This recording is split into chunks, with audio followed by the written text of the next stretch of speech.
எச்சே. சொந்தக்கார வந்திருக்காவല്ലോ. ஆமாக்கா, ஊர்ல இருந்து எங்க மாமா வந்திருக்காங்க. சரிட்டி, அப்ப நான் போயிட்டு வரேன். நான் மாடி வீட்டில் இருக்க திருசாட்ட பிளவுஸ் தைக்கிறதுக்கு கொடுத்தேன் பார்த்துக்க. எனக்கு நேரம் ஆயிட்டு. நான் அப்போ வாங்கிட்டு போய் வீட்டில் போய் சுவாறு பொங்கணும். நான் போயிட்டு வரேன். அக்கா, பையன் வேலைக்கு போயிட்டு வந்துட்டானா?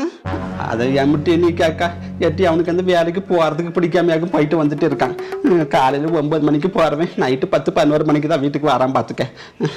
மாதம் 15,000 ரூபா தான் சம்பளம் வாங்க. அந்த சம்பளத்துக்கு இப்படி கடந்து ஓடிட்டு இருக்காமட்டி. எட்டி நான் எல்லார்ட்டையும் வெளியே 30-50,000 வாங்கன்னு சொல்லிட்டு இருக்கேன். ஒன்றை மட்டும்தான் 15,000 உண்மையை சொல்லிட்டேன் பார்த்துக்க. எட்டின்னு வெளியே யாருன்னு சொல்லிடாதட்டி.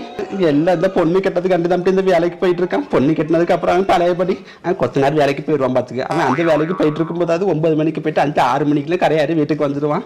எப்படி பார்த்தாலும் 35-40,000 ரூபா வரை சம்பாதிச்சுட்டு இருந்தோம்ட்டி. இப்போ இந்த வேலைக்கு போன பிறகு இந்த பையன் இப்படி கஷ்டப்பட்டு கிடக்காம பார்த்துக்க.